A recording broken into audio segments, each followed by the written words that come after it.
Hello, everybody, and welcome to Positive Fandom. I am your host, Rrr and today we have with us Catherine Cooke.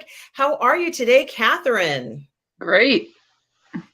It is great to have you here, guys. We are reviewing Andor Season 1, Episodes 7 through 9. Catherine and I are doing 3 episodes at a time, and it certainly has been very interesting to do it this way, Catherine, because this series has been so remarkable and so different from what I thought it might be. So far, what are your impressions of the series? I really like that it's doing long form television well. It's continuing to improve on things, like it's not about cameos and that kind of stuff. And these latest 3 episodes have been my favorite because it's just like it doesn't need action. I'm so enveloped in the characters at this point and so engaged with them. And especially with these latest 3, you get to see just how evil the Empire really is. Which, they pay lip service to that in a lot of other movies. Like, because sure, seeing something like Alderaan getting blown up by the Death Star, yeah, that's obviously the most evil thing they've ever done. But you're just ultimately looking at a laser blowing up a little planet on a picture. It's not like you get to feel the burn as much, so to speak.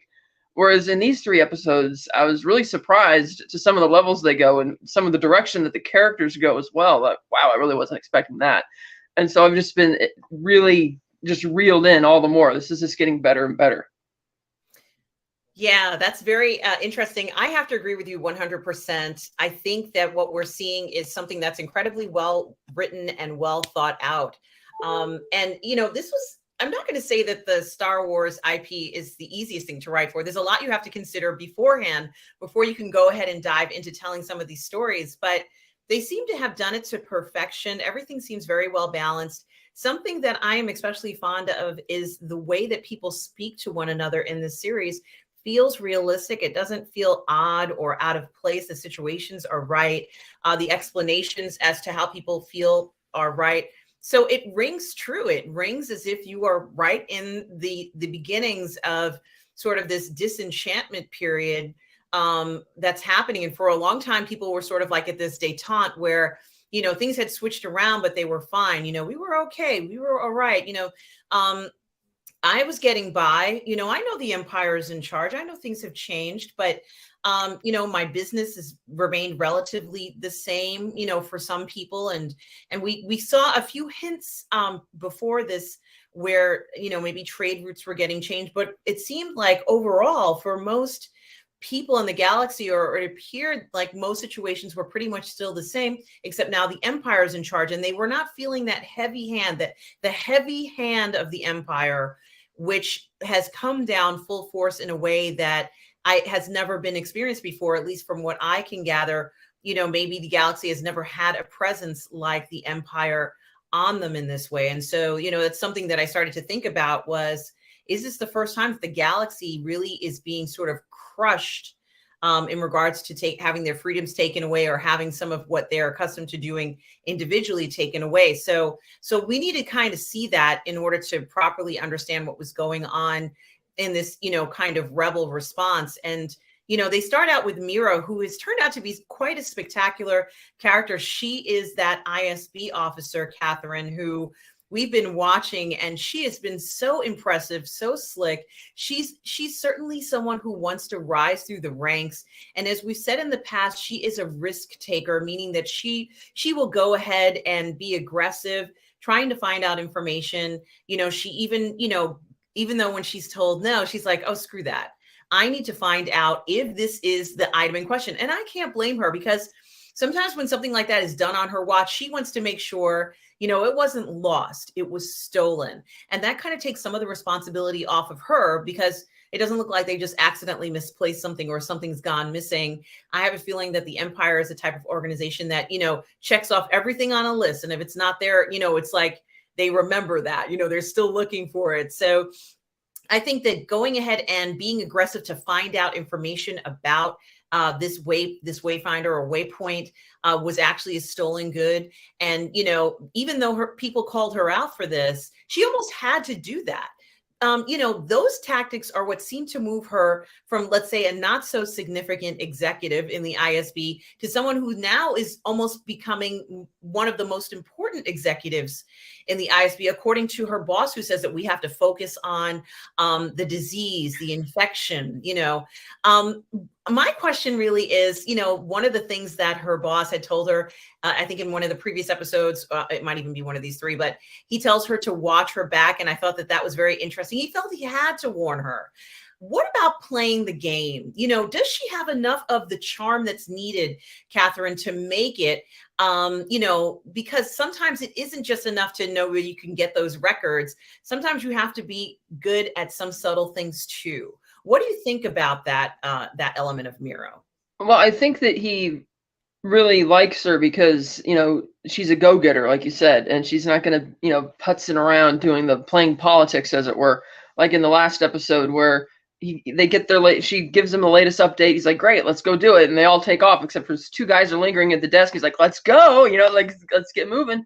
And he likes that she's a go-getter and all that. But I don't think she's much using charm as she's just using like iron-fisted brute force at this point. Like, she's got that steely 1,000-yard stare that she can give you, the death stare, if you will.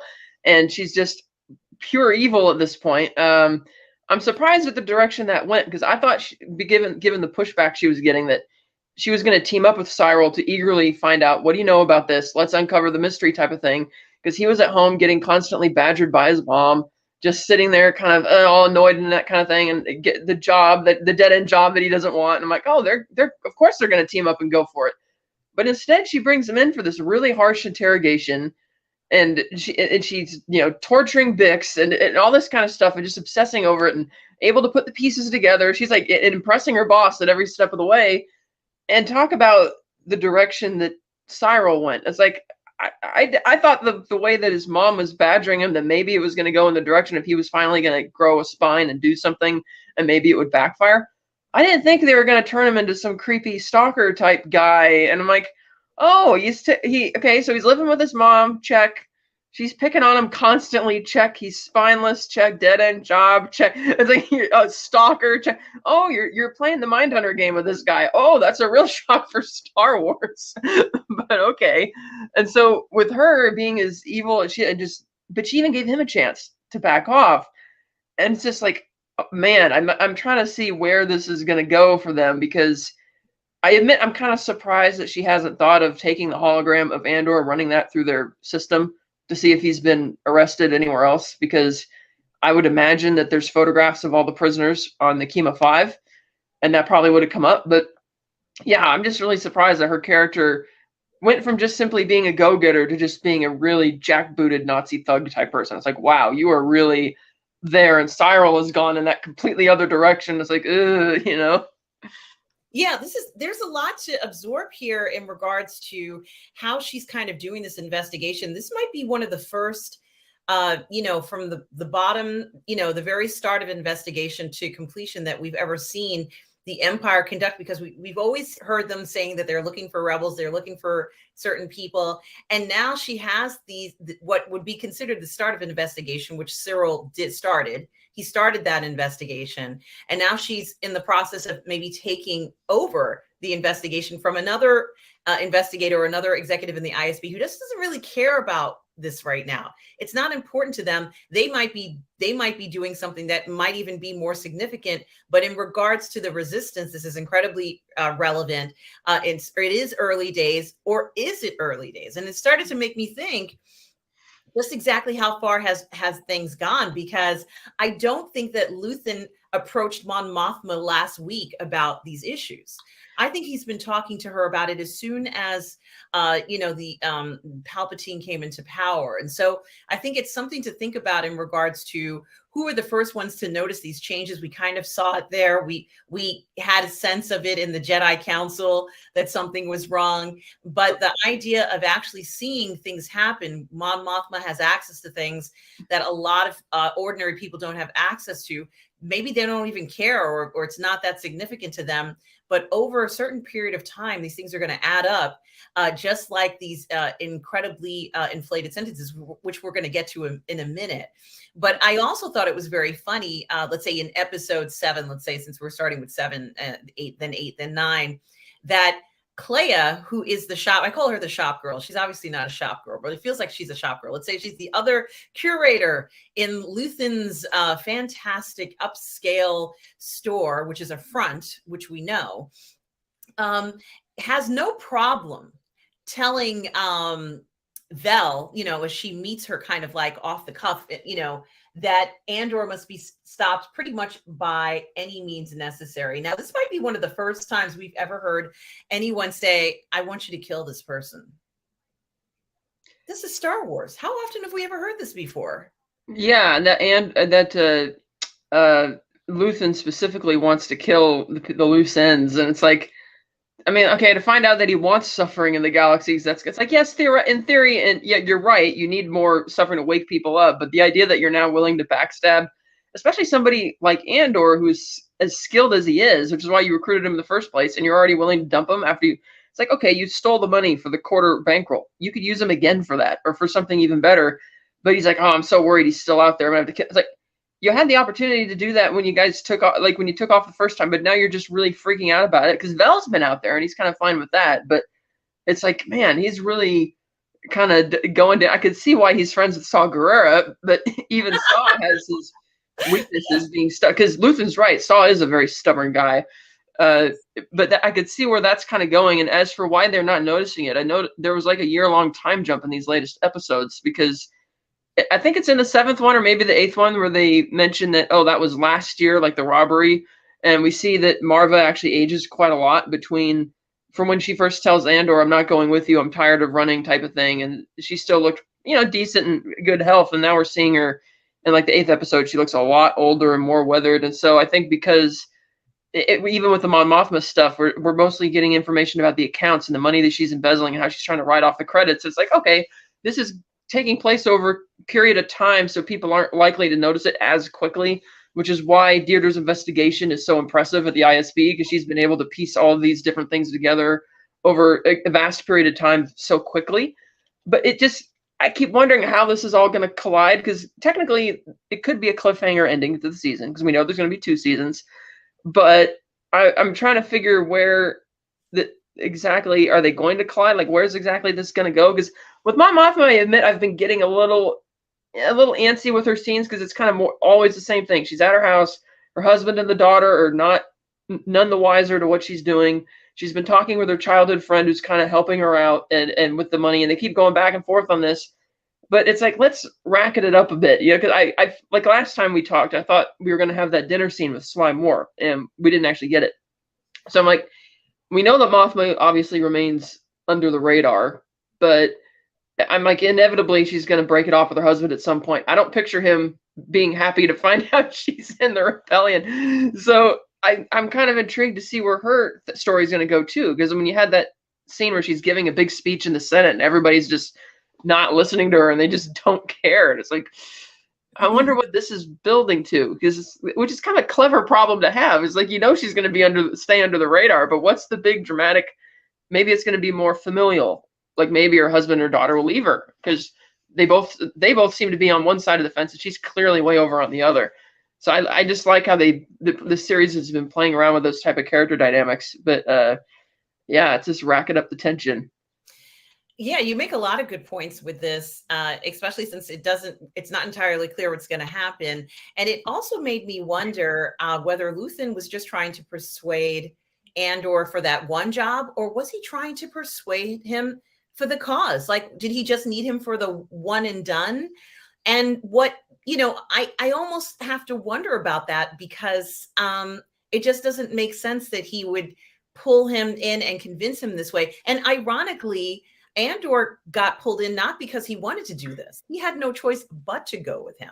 And he ended up saving the mission at the end by killing the traitor. And so it's like, Val, I assume, believed him, but did she tell Luthen that or get word back to him? I don't think he's found that out yet, because if he knew that Andor was that dedicated and not going to rip him off, then maybe he'd have somewhat of a change of heart, especially now that Saw Gerrera isn't willing to really work with him. It's like he needs allies at this point, not be scheming to stab them in the back. Well, it is in the next episode. And I mean, there is a lot to talk about for these three, but it is in the next episode. You did bring up the fact that, you know, the ladies, meaning Vel and Cinta, are now hiding out looking for Andor.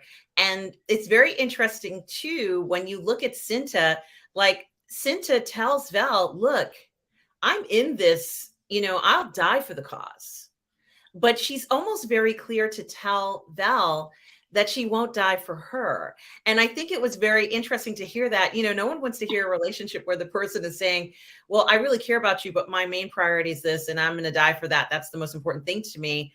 You can tell Vel was not, that's not what Vel was expecting to hear. And I have to question, what on earth is Vel's actual motivation for being involved in this? Because I think she makes a mistake to go over to Mon Mothma's house later on. I mean, what do you think Vel's motivation is?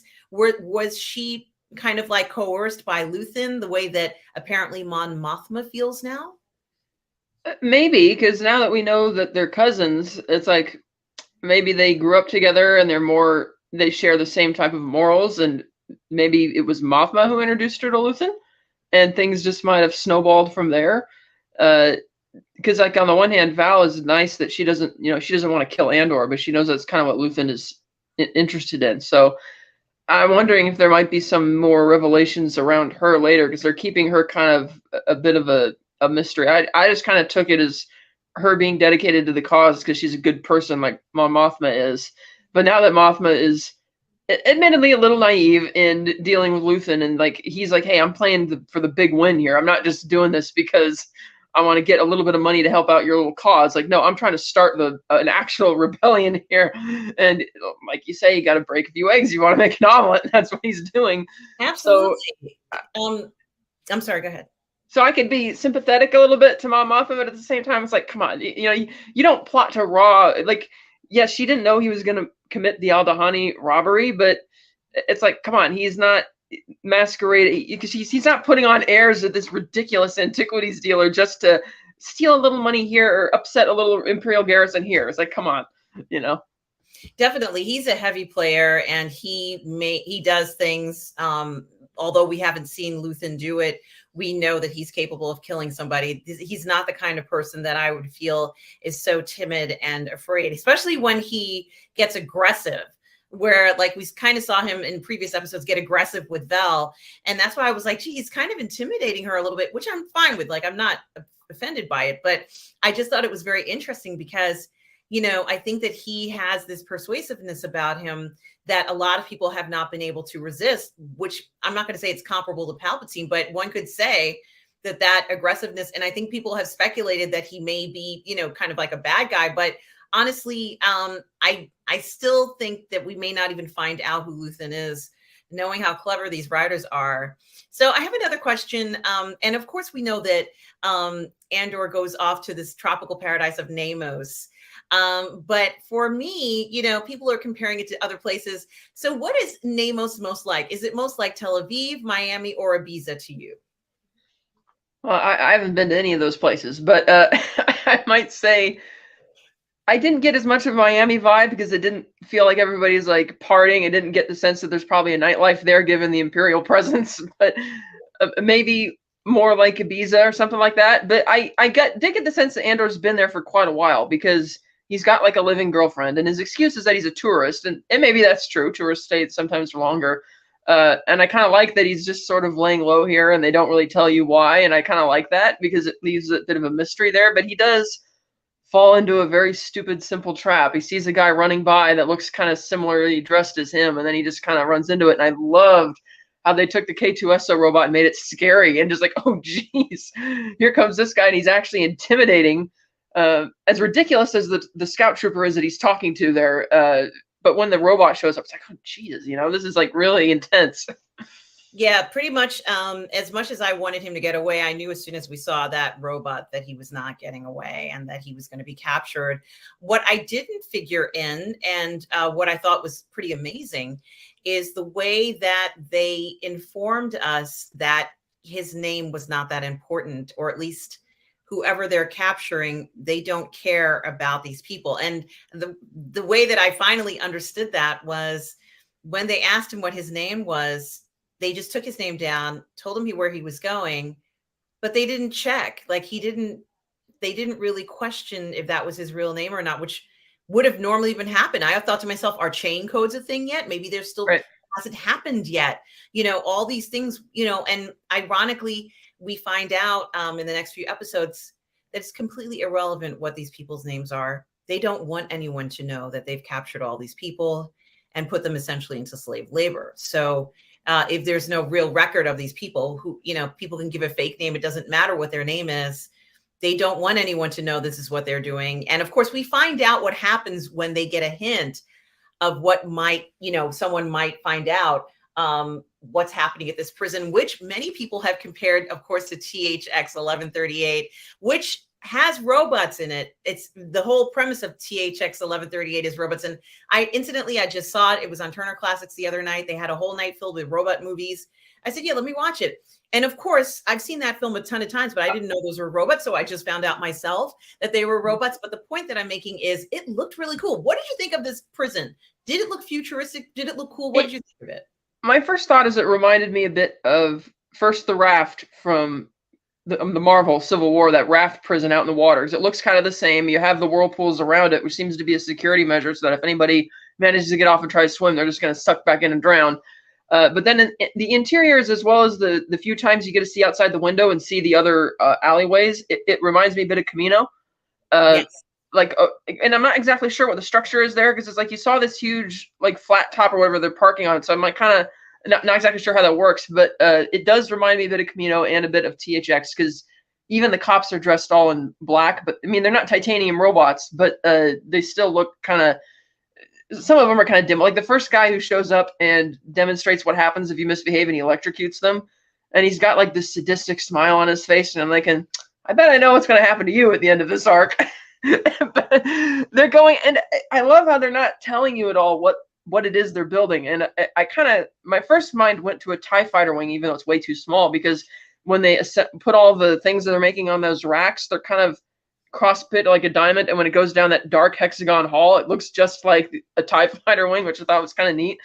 But some people have speculated, well, maybe they're not building anything and it's just to keep them busy. And I'm like, nah, because if they would just leave them in their cells with the threat of being electrocuted, otherwise they don't care about management or if anybody dies.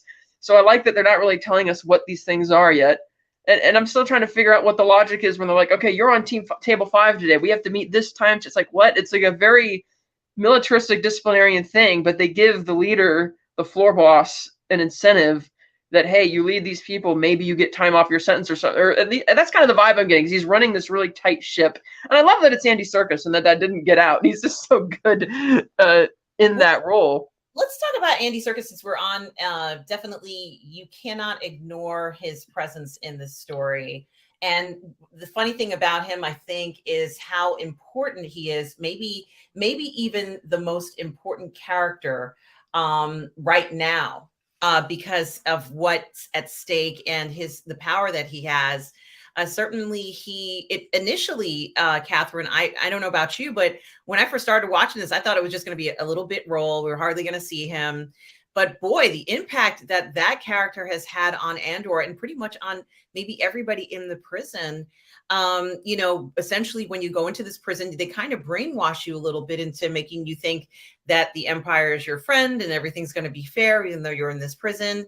And, you know, I think that he needed some coaxing to believe things that I think he may have already suspected to be true in a way. We don't know how long he's been there. Some people might have been there for years already. And so far they had no reason to be suspicious. But I think that incident that happens with that poor old man dying in the hallway, Catherine, it's like the saddest thing ever. This poor old guy. Imagine this is where you die. You know, essentially it's like a prison camp, which is how I would refer to it. And, you know, the realization of the man telling him, well, you know, he's gotten out and this is much better than what you guys are going to be in for. Yeah, at first I was worried when he started collapsing on the work floor. I thought one of the guards was going to come in and, like, you know, electrocute him or beat him with the batons to death or something for that. So when he gets into the hallway and the doctor says, I can't help him, I was prone to believe him. I mean, Bacta can do a lot in Star Wars, but I'm not sure if it'll bring back somebody from a major stroke. But once he mentioned what the issue was, that okay, a prisoner finished their sentence or whatever on level 4, somehow found their way back to level 2, and they had to kill everybody. And I'm thinking, well, if the Empire made a mistake by sending him down there, couldn't they just lie and say, "Oh yeah, sorry, you're not supposed to be here. They'll lie and say you can go now," and then just take him away to kill or whatever they're going to do. But instead, they killed all of their labor in that level. So I wasn't really clear why that ended up being why they would do that. Because the way they made it sound was that they just accidentally sent him to the wrong floor after he finished on 4. It's like, well, you could just send somebody back to take him back. So that was kind of confusing, because why would they want to wipe out a whole level of slave labor if it's still working fine? But I did like that it kind of finally sways Kino over to Andor. And I was surprised also in that bit where Andor's telling him that nobody's listening, because, dude, why don't you tell him what you've actually achieved? Because if you genuinely believe that the Empire is not listening in on your conversation, then tell them how you stole the Star Path. It's like, yeah, you walk right in, you act like you belong. They don't care. They're not paying attention. It's like, hey, they didn't even check my real name when they brought me here. They probably didn't check yours either. That probably would have helped convince Kino a bit more.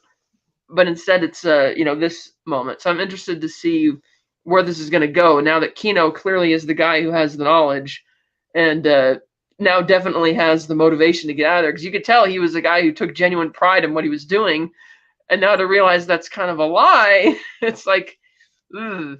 So, and we know at least one of these people will make their escape with Andor, because he shows up again in the Scarif battle in Rogue One. So.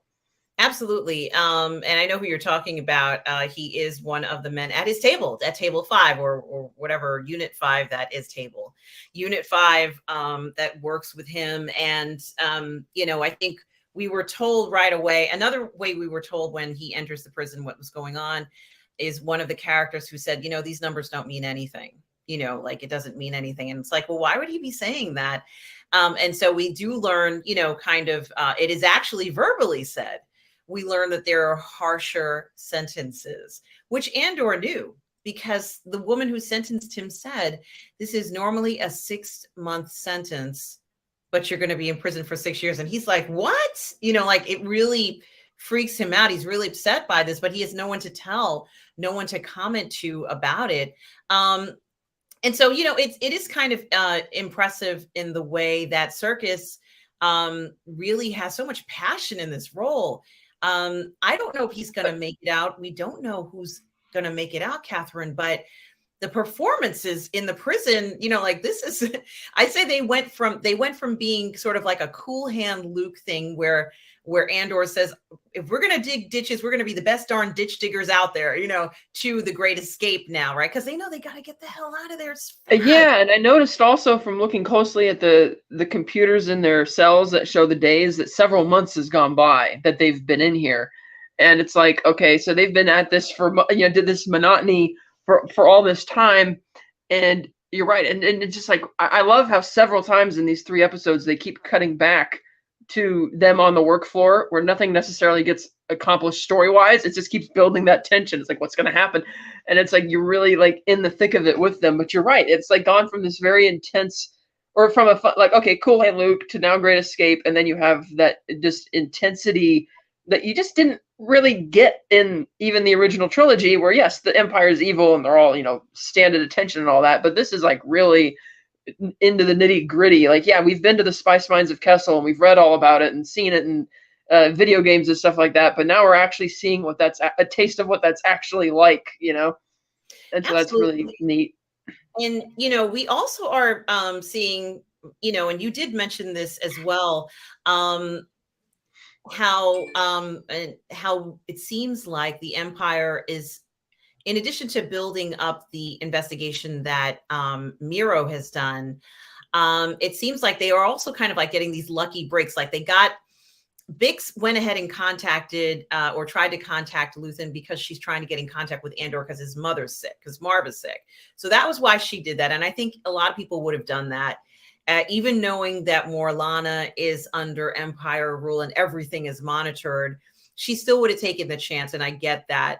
But I think it was very funny when she tries to contact, this is one of a few things I'm asking you, but I thought it was funny when she tries to contact Luthen that it's not Luthen, but the woman, whose name, what is her name? Clea, who tells him, you can't contact her. You're gonna get caught. It would have been a disaster, Catherine. It would have been game over. The whole thing would have been a disaster. Why was Luthen thinking about contacting? I mean, I thought he wanted to kill Andor. So why would he care about Andor's mom? It's crazy. I don't know if it's him caring about Andor's mom as he sees it as an opportunity to find Andor, because he doesn't know where he is right now. And like, oh, if we get the message out about his mom, he'll come back to Morlanda, and that'll be the end of it. And he'll probably get shot on sight or something like that. But he shouldn't be making that call anyway, because yeah, he would get caught. But also Deirdre's very smart in saying, no, we're not going to interrogate Marva because she'll just clam up and not going to give us anything, and let's just leave her there as bait. And I think that might be, I think we'll end up back there when we get to the finale, because it does seem like if she is getting very sick and on her last legs, because we know there's going to be another time jump of a few years or whatever, because apparently season 2 is going to end right before the start of Rogue One movie. So I don't see her lasting that much longer. So maybe he will come back there and we'll see what happens. But yeah, the fact that Luthen was potentially going to make that call, I think he was more in lines thinking about Andor, but even then that would have been a dumb idea for him to do that. Absolutely. And, as I said, Clea was also the one to tell Vel that, Andor should be killed. I mean, I think she's a very interesting middle person in quite a bit of this. And she actually has, some very interesting power. We don't know. The call wasn't answered, but we don't really know what Clea's motivation is either. So this is very interesting to think about who she is and what her thing is there. And I had kind of, it might've been you, but someone else. I noticed that at that moment, that's when Luthen says, well, we can't keep hiding. And I thought to myself, okay, they're hiding something. It's not just the heist that they're hiding. I think there's something else about them. I haven't figured out what it is. Because they didn't really say what they spent the money on, right? Like where the money from the heist went. So they're planning something, and he was upset that Saul Guerrero wouldn't join him. So he was counting on him because they've got something big planned. Though admittedly, I think Clea is right that okay, you don't want to hide, but you don't want to blow your cover either. Well, something else that happens to Catherine is that they capture a rebel or what they perceive to be a rebel pilot. Now, we never see this person. And from what we understand, after interrogation, we learn that this rebel pilot is essentially, it divulged to them that there was going to be some kind of attack on Spellhouse. Now, I don't know where this place is. I know nothing about Spellhouse. What I do know is that once the Empires found out this information, and this is another score for Dedra, she says, rather than kill him, why don't we just foul the ship up a bit? And it can look like he died, but the ship, would be transported and carted off somewhere, but no one would know that we ever interrogated him. Right. And how callously they come up with this plan. Oh yeah, we'll just kill him and stage it to look like this. And the boss is like, oh, okay, yeah, let's do it. Yeah, it's quite a plan, and certainly something that is very devious. But it hadn't occurred to me that they would do something like that. And it's something that I have to think about, or at least anyone could think about in regards to when you find things in the galaxy kind of just laying there. Was it tampered with? Was it meant for you to find, so to speak? It makes me think about a lot of things like that. And, the other thing about her, and you did mention that Deidre is obviously very, very calculating. She's very focused. But the last thing I expected to see was Karn, I think I'm saying his name right, confront her outside of her job, because Catherine, you and I both know that not only has he been stalking her outside of her job, but he's been to her apartment. He's been through like her underwear drawer. This guy is like, yeah, I would not have pegged that being the direction for this character, because it's like, on the one hand, it does check all the boxes of the Mindhunter playbook, but on the flip side, I thought, no, he's just going to be inspired by and annoyed by his mom to try and do something, probably something rash, that's going to blow up in his face, but maybe benefit the hero in some way. Because he is prominently displayed on the poster as being a major character this season, but most of the, other than the first 3 episodes, he's kind of been on the side. And so now that he's kind of stepping up in this way as this creepy stalker, I'm like, oh geez, where's this going? You know? And how she like, oh, I could have you arrested and jailed for this, but she gives him another chance anyway. And she's like, oh, this guy's kind of creepy. And I'm like, yeah, this is kind of creepy. And how she almost immediately dismisses him when she gets to the office and the guy tells him about the rebel pilot. It's almost like she's forgotten about him. Like, look out, he's gonna remember you. Yeah, and it is kind of funny because, ironically, you know, as if you and I are looking at this situation, I think what we both come to realize is that the reason why at least I think the reason why she doesn't want to have anything really to do with Cyril is because he has a tarnished reputation with that failed mission and trying to apprehend Andor. And because it failed, because there was a problem with it, she doesn't want to be associated with anybody who has any tarnished reputations or have done anything wrong, because she can't afford to have that. You know, she needs to have her record completely clear. And if she associates with him, they'll say, oh, you mean, is that the guy who failed in the last mission and you're working with him? Like, it doesn't make any sense from an executive point of view. You know, she has to somehow, if they ever end up working together, keep her distance and association away from this person. But boy, he got pretty close. Like, he leaned in first and then he's all up in her face and hold her arm. And I was like, yeah, okay. But I'm kind of glad they showed that, because stuff like this does happen. Like, people do end up in situations like this where someone might grab your arm or say something. And it's like, it doesn't mean they're trying to hurt you necessarily, but it does happen. I'm glad they wrote it in there. I'm glad they showed that he felt he could do that. He felt he could go and yeah. And I was kind of surprised he's fixated on her, because he's only ever had confrontational meeting with her. You know, he didn't even know she existed until she pulled him in for interrogation. And I guess he got the wrong idea, thinking that, oh, you got me my job back and we're going to team up. And then when that's not the case, now he's feeling a bit jolted, which is why he's stalking her and almost feels like, oh, I have to pay this back to you. But really, he's probably thinking that you owe me more or something like that.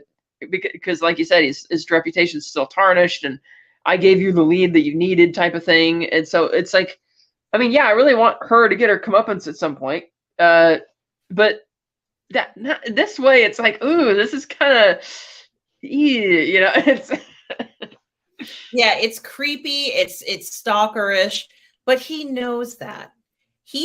I think he feels that by being this bravado, that he's going to demonstrate his dedication. But we can see how a lot of these confessions don't work well, just like they don't work well in the real world. We saw it with Vel towards Cinta. Cinta was like, yeah, you got the wrong impression about me. We don't have the same goals. And it was like the cause, 100% the cause. And Vel is like, gee, oh, this chick doesn't care about me. I think we're seeing something very similar here, perhaps, where he believed because they want the same things, that means that she wants to work with him. And that couldn't be farther from the truth. However, Catherine, I don't believe, and I'm guessing you don't believe it either, I don't think he's going to stay away from her. No, and I think he might kill his mom before that, because if his mom gets fed up, because if she catches on to his stalkerish activities and keeps, because the thing is, if she keeps pounding on him like she is, I don't picture this creepy stalker guy, especially now that he's been rejected by the object of his affection, to go back home to his mom, who's just going to pummel him even more. It's like, I don't know. I mean, he might do her in and try and stage it to look like an accident. She is an older woman. So I'm wondering, he could, because I haven't seen any. I mean, even the first time he goes back to his mom's house, you first saw him skulking back up to the elevator and through the hallway because he felt so bad about everything failing. But the minute that he got to that door and it opened, he got this evil little sneer. Like, he really didn't like her, and the fact that he's going back to her. And he's had not a single positive interaction. And they've cut back to her plenty of times, just constantly badgering him, and how you can tell he really feels humiliated and is upset that he's having to resort to depending on her and living with her to get his new job and that kind of thing. I'm like, now that he's got an extra reason to be angry having been rejected, I don't think she's going to necessarily make it out either. Well, it is something to think about. There was one more thing that I wanted to ask you, and it's escaping my mind. But oh yes, so the final thing I was going to ask you has to do with Mon and Colma, and I know we talked about it a little bit about her borrowing money from a gangster, doing these sort of underhand things, so to speak, and she seems really upset about having to do something like that. But let's be honest, she's been hiding things. She's been hiding expenses. Was she hiding? Do you think she was hiding those things illegally? I guess maybe they might have passed more banking laws saying that if you go ahead and you transfer 500,000 credits, it has to be reported to the empire and why you're doing it. She doesn't want them to know maybe she's using it for like food transports and, Probably. crazy, philanthropic things like that, but it wouldn't be interpreted as, no money should be going towards that. Um, so I think it's very interesting. She does, or at least mention that no one knows about what she's doing. But the family themselves, outside of her, don't seem to really like her very much, except for Vel. Um, and I think it's very interesting. I feel like Vel put Mon Mothma in danger, and I mentioned that earlier. But is it really going to be possible after people have seen what Vel looks like for her to pretend like she wasn't there at this robbery? Seriously. Yeah, I don't picture that, because that's the thing, is that Mon Mothma's kind of been being really careful so far, but that $400,000 credit thing that's been taken, I was just like, I can't really sweep that under the rug these days, And now that Vel's showing up at her house, it's like, uh-oh. So I wonder if Luthen is going to take care of Vel for her. I don't think Mon Mothma would ever ask him to do that. But I think it's going to be apparent she's going to be in that type of situation. And maybe, because again, if Luthen wants to keep it, see, on the one hand, yes, he wants to stop hiding whatever it is they're hiding, but he doesn't want to blow his cover either. But if Vel, who's now is known to the Empire, is going around like this just willy-nilly, he's like, he can't risk that getting back to him or exposing whatever it is they're doing. And seeing as he's made it very clear that he doesn't care about, tying off loose ends in a lethal manner, I wonder, because if he finds out about this, what's he going to do? Especially now that Saw Gerrera has, turned him a cold shoulder. Absolutely. And I just think it's so foolish. She never covered her hair or her head. She's a good looking woman. So, sometimes people will remember, the way you look like if you look a certain way. So it's not like she can just go ahead and blend in, to the scenery. She didn't look like one of the people who was celebrating that night. She didn't look like one of the native people there. So that was something else. She kind of stuck out a little bit. And I think it might have been to her advantage to disguise herself as one of the natives. That, although that might have put the natives in danger, but even so, even if she had made an attempt to kind of disguise herself, but she didn't. In fact, she almost was smug, and had a lot of unnecessary chatter with the family, with that admiral's family or whatever, is the admiral or the gentleman who died the night of the heist. But she was almost smug towards them, and I wouldn't even have spoken. I would have had one of those voice changers, so you couldn't really hear the voice very well, and at least that way, there wouldn't be a situation where someone could go ahead and say that they could recognize you. But is Colma, who's the banker, who's Mon Mothma's friend, can we determine now whose side he's on? Is he really on Mon Mothma's side? Is he on his side? What do you think about him? I'm not sure yet, because I don't think he doesn't know the extent to which Mon Mothma has gotten involved. He doesn't know that she's responsible for responsible by extension for the Aldahani heist.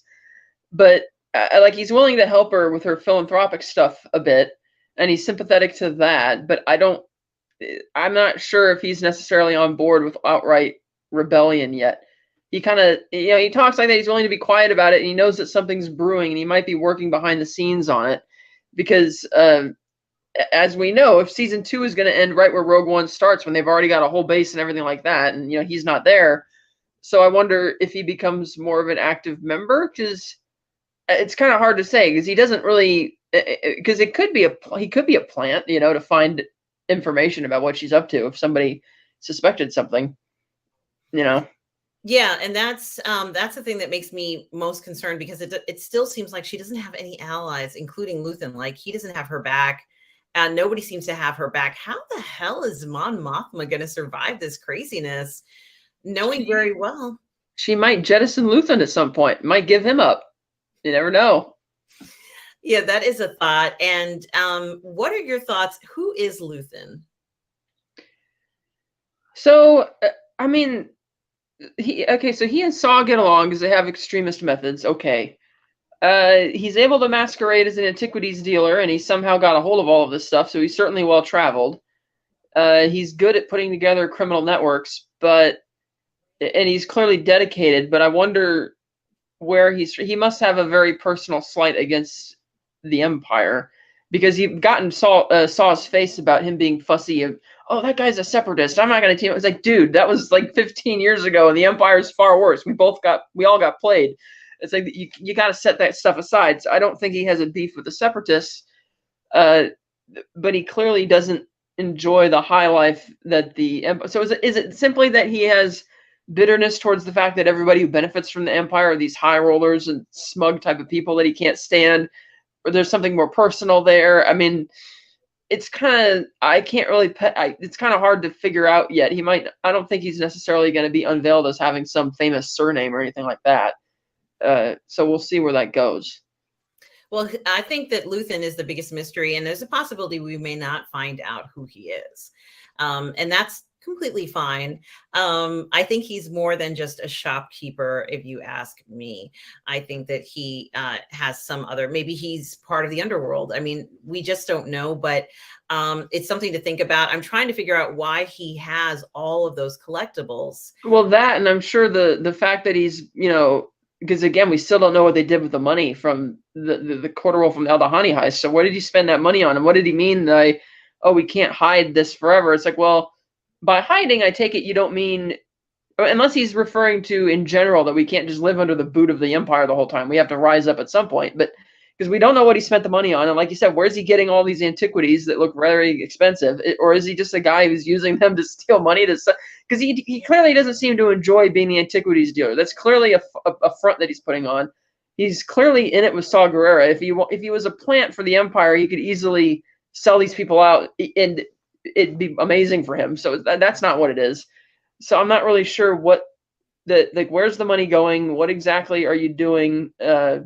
He could just be a dedicated member, but yeah, it's still kind of a mystery as to how he was able to place himself there and where the money went. And the other thing that I think is very interesting about him is that a lot of people are willing to keep his secret. I think a lot of people in town, specifically Coruscant, know that Luthen isn't what he portrays himself to be. They know that, and they're fine with it, but they're not going to say anything. In fact, they like to hang out at his store. When the heist was, when they found out the heist went through, there were people kind of hanging out there like it was the joint or some special place to find out who's who or what's going on. And, I think that that's very interesting. I think a lot of people see him maybe as a status symbol or somebody you need to know living on Coruscant. So, I think that's very interesting that he's portrayed that way, and that he has a social status that's important, in this world that we haven't seen a lot. We've seen people with official titles, but now it's somebody maybe outside of that official title who has that importance and has influence on what's going on. So what are your final thoughts of these 3 episodes, Catherine? They're more engaging than they've been thus far. I think the Mon Mothma story is going a little slow because it seems like it's rinse, dry, repeat. Another dinner party, another hush-hush conversation with a friend who you shouldn't be talking with at the party about these types of things. And it's like, okay, where are we going? Like I'm kind of eager to see where that one's going, but I was really enveloped by everything going on at the prison and just seeing how the Empire really works and the way that Andor is trying to rally everybody up to do something about it. And that Luthen wasn't even in the last episode. He wasn't even much in the previous episode before that. So he'll probably be coming back at some point. But yeah, these 3 are, I think the highlight also is just where they took the Deirdre and Cyril characters, and where that was just kind of the big surprise for me in terms of where that's going. So I'm now really amped up for it. And apparently people who've already gotten screeners of the next one say the next one's going to be really exciting action storyline or action-packed episode. Because it seems like we're inevitably, from where the episode ends, that we're getting Prison Break next week, I assume. Yes. Because he's got to, it's not like they're going to leave him there through the end of the season. He's got to because we still have to get to, like I said, we have to get to the point where these hush-hush meetings with these rebels is going to eventually coalesce to a whole united outfit on Yavin 4, which has not been mentioned or even seen yet this season. So I do anticipate that there'll probably be a prison break next week, and I wonder if perhaps revelations of what's been going on there in the system of the Empire is what's going to inspire more people to join the cause. Right. And I think you're right about. Oh, is it an echo? Is it? I just thought I was hearing an echo. It's my computer. This computer is driving me crazy. What I was going to say is, I think you're right about that. And I think what happens is people do find out about, I've heard in a lot of other shows, they say it's imperial slavery, and then they start to realize that the demands that the Empire will make on them are just so egregious and bone crushing that they have no freedom whatsoever. And what was perceived as that gets challenged. And we saw it a little bit, although we're not talking about this other series, but we did kind of see it in Tales of the Jedi. And I don't know if you had a chance to look at it, but there's a part in one of the episodes where Dooku is trying to find out why someone was killed. It might have been a senator or a representative or something like that. And one of the people on the planet tells him very clearly, he says, look, he was living the high life on Coruscant, and he was selling off our land piece by piece and didn't care. And I thought to myself, well, it's a little bit more complicated than that, because if you knew what was going on in Coruscant with these senators, which I guess we're kind of going to find out or going to witness a little bit, that these senators are being manipulated one by one. Sort of. I mean, it's kind of like the once Palpatine declared the Empire or the Republic to be an empire, the Senate really had no power after that. It's kind of the illusion of power that he's been granting them, hence why he's able to dissolve it so easily to replace it with the Death Star. Admittedly, a bad idea to centralize your power so much, but I think the point in that, I watched those Dooku episodes, and it's echoing back to the point that he was right. It's just that his mistake was going so far to become a Sith Lord and somehow crossing paths with Palpatine and getting roped into that plan. But I think he wanted to follow along with what Sifo-Dyas wanted to do, which is that, we're lapdogs to the senators, which the guy's right. That's something else he tells them in that episode. When he said, hey, our senator's selling off all our lands, and we couldn't trust the Jedi because they're just doing whatever the Senate's bidding is, and yet the Senate's selling us all off to these industrious causes. And you can tell that Dooku's really sympathetic to this. Same in the previous episode where the senator let all of his people just suffer and living in such abhorrent conditions, and that people have no power to really stop it, and the Jedi are there to kind of support the senator and help the senator, and that's why Dooku finally got fed up with it. So yeah, the money behind the separatist powers are a bunch of corporate stooges, but as we saw in Clone Wars, there was a separatist Senate that was comprised of people who had a lot of legitimate gripes against the Republic, and even in Revenge of the Sith, Padme even started getting some of those gripes and asked and pled with Anakin to plead the case, and he's like, you can't ask me to do that. So it's the separatist methods were particularly evil because you had a Sith Lord running it, and how vicious they would be, but the original gripes were not necessarily wrong. That they had a clear-cut reason to be this frustrated. Like even when Mon Mothma giving her speech, trying to get just a little bit of money for a philanthropic thing, and everybody's just turning off their pods and leaving and not caring about, like, these people don't care, they are living their high life, Yeah. And so they've been brainwashed and strung along because these are the same people who just voted in the Empire without even a second thought. But yeah, so because Palpatine, the joke is that he didn't have to take over by being a Sith Lord. He did it by just being a corrupt politician. Yeah, and we can kind of see that here. And what I think is very interesting is that they chose to release two series that had that one theme, or let's say a theme that seemed to, although they're maybe at slightly different times. I thought it was very interesting to see that they seem to have a similar undertone to them in regards to the Empire there. I thought that was very clever, and the way that they coincided with one another kind of reinforced one another. We saw an example in both where the Empire was oppressing people. So I really liked that they did that in not just in Andor, but also in Tales of the Jedi. So Catherine, where can people find you?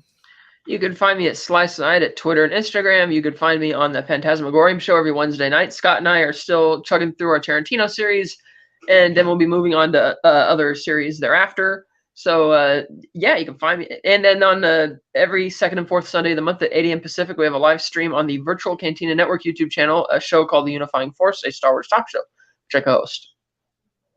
Excellent, guys. And you can always find me here on Positive Fandom as well as the Post Geek Singularity. And sometimes I do stream on the Rainier Creole's channel and the 1/6 Scale Man Network or Midnight's Edge. So please do check me out there. Everybody who is watching this, thank you so much for checking into our review of Andor. And I guess, Catherine, the next time we meet, it will be the finale of season 1 for Andor. I can't wait. This has been such an exciting series, and it's been great with you. Thank you for joining me. And for everybody out there who is watching, no matter where you are in the galaxy, always remember to please be kind, guys, and see you in the next one. Bye.